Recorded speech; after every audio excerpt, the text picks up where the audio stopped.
guys, welcome back to my channel. If you're new here, my name is Tiffany. I'm so excited to share a special collaboration project that I am doing with Bonnie Barker, a crochet content creator that I've admired for years. Bonnie is incredibly talented, specializes in Celtic or Celtic crochet stitches, and it's such a treat to be able to be working with her on a meaningful project. So we are creating the Navigator Lapghan. It's a crochet lap blanket dedicated to all US veterans. This is a beginner-friendly project that's both fun to make and beautiful to gift. Over the next 3 weeks, we're gonna guide you through every step of the way. But today, I'm going to be showing you how to make this single crochet cross stitch panel. At the same time, Bonnie's over on her channel releasing her first panel tutorial, so go check her out after this video. To complete this project, you'll be bouncing between our channels to get all of the pieces, and then Bonnie will be finishing off the project with a stunning border in week 3.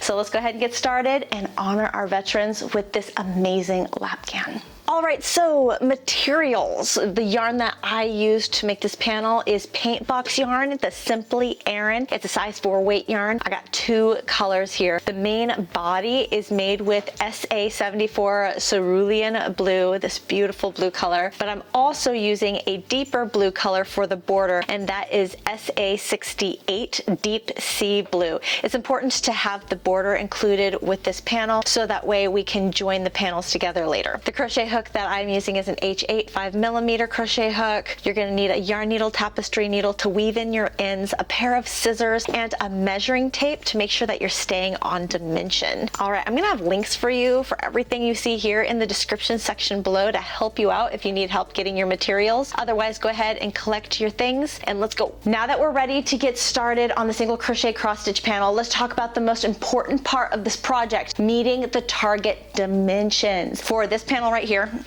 our goal is to crochet a piece that measures as close as possible to 44 inches wide by 8 inches long. This size ensures that all of the panels that we're going to be making will fit together neatly when we go to join them together later. Because this project involves different stitch patterns for each panel, you might notice that some of the variations in stitch counts from one panel to the next, they may not be exactly the same, but don't worry, that's totally fine. The focus here is on the overall size and not matching the exact number of stitches, but matching the dimensions of each panel. So if you find that your panel is slightly off in size, you can adjust by either adding or removing stitches to match the dimensions. For example, if your single crochet cross stitch panel isn't wide enough, then check the multiple stitch count requirement for the pattern and add a few extra chains in your foundation row to even out your rows. If it's too wide, then just do the opposite and decrease the number of chains in your foundation row. These adjustments, they won't change the look of the stitch, but it will help you meet the goal dimensions of the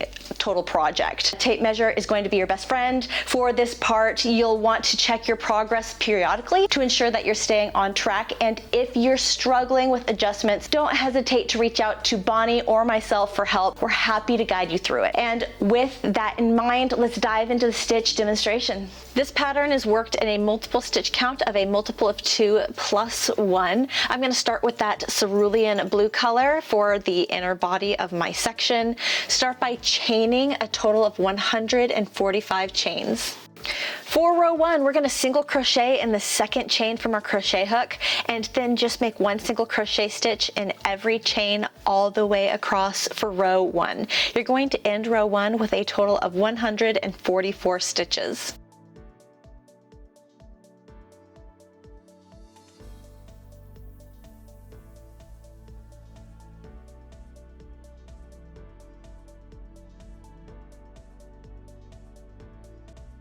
For row 2, we're going to chain 1 and then turn your work.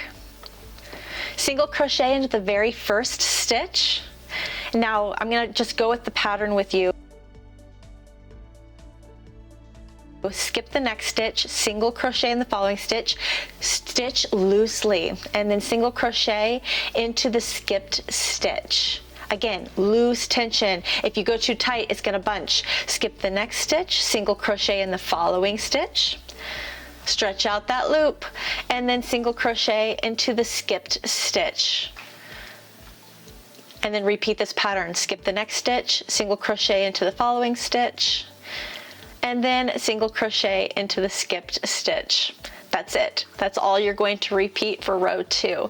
Big tip here, again, watch your tension. You really want to elongate that loop. You want to have a looser stitch tension.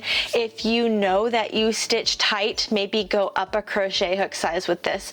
If you crochet tight, it's going to cause bunching and ruffling of your project because there's just everything's gonna pull forward. So just focus on yarning over, pulling that loop through your stitch, and then stretching that loop up so it's level with your row, and complete your stitch.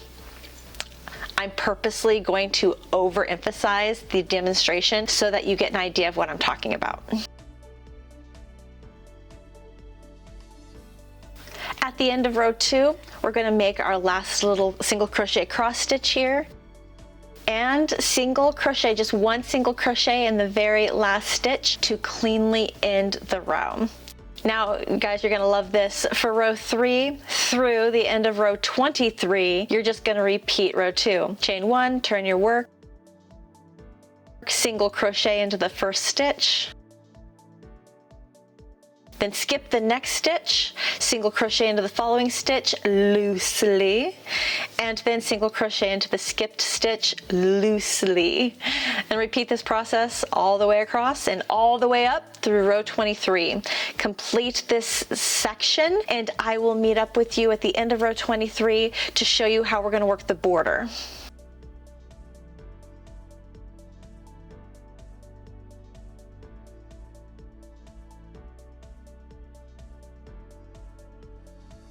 All right, at the end of row 23, we're just gonna tie off our work. So grab your scissors, cut a long enough tail for you to weave in your ends.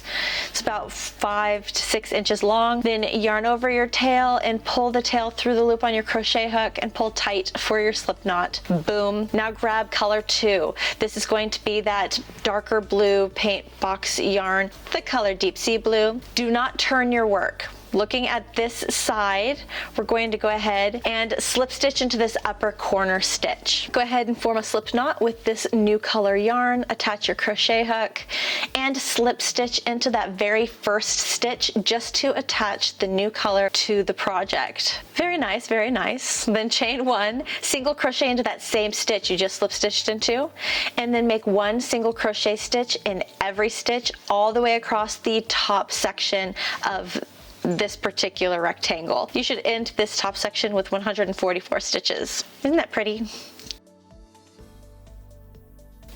Once you reach the very last stitch of this top side of your rectangle, this is your first corner. In this stitch, we're gonna make 3 single crochet stitches. The first single crochet stitch counts as the last stitch for that top side. The second single crochet stitch is our turning stitch, and the third single crochet stitch is our first stitch for the next side.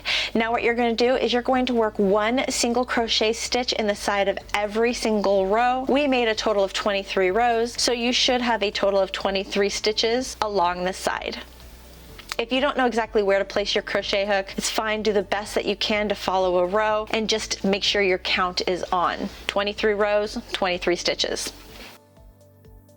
Once you reach the very last row, your 23rd stitch, this is a corner. We're going to make 3 single crochet stitches. Again, the first single crochet is the last stitch for that side, second single crochet is our turning stitch, and the third single crochet stitch is the first stitch for the next side. Now we're working along the foundation row side. I do not want to work into the foundation row chain. Work between the single crochet stitches. It's okay. Just watch your count. Please count. You should have a total of 144 single crochet stitches along the bottom part of this rectangular section. Again, placing your crochet hook between single crochet stitches of row 1. If you're having trouble seeing where to place your crochet hook, you can always pull the work so that way you can see the stitches more clearly and know where to place your crochet hook.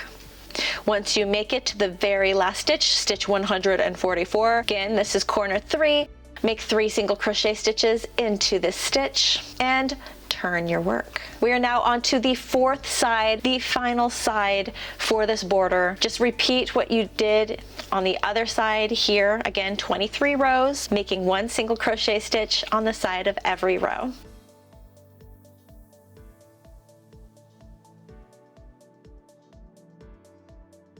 And we've made it all the way around, but we're gonna do something a little bit different in this fourth corner. This fourth corner, we're only going to make 2 single crochet stitches. First single crochet is the last single crochet for that side. Second single crochet is our turning stitch. However, there's already a single crochet stitch in this corner. That's the very first single crochet stitch we made for this border. To close the border, just slip stitch into the top of that very first single crochet, and boom, you are done. Grab your scissors, cut a long enough tail for you to weave in your ends, yarn over that tail, pull it through the loop on your crochet hook, pull it tight for a slip knot, and you are done. Great job, guys. The only thing you have left to do is grab your yarn needle or tapestry needle and weave in all of your ends.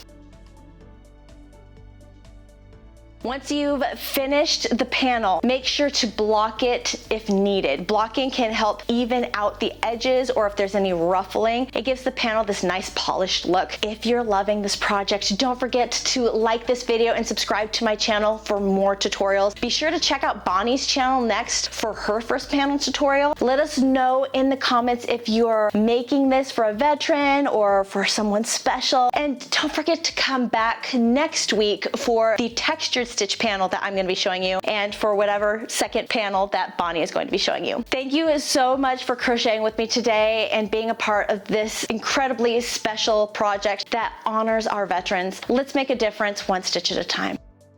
Have a great day, guys. Bye.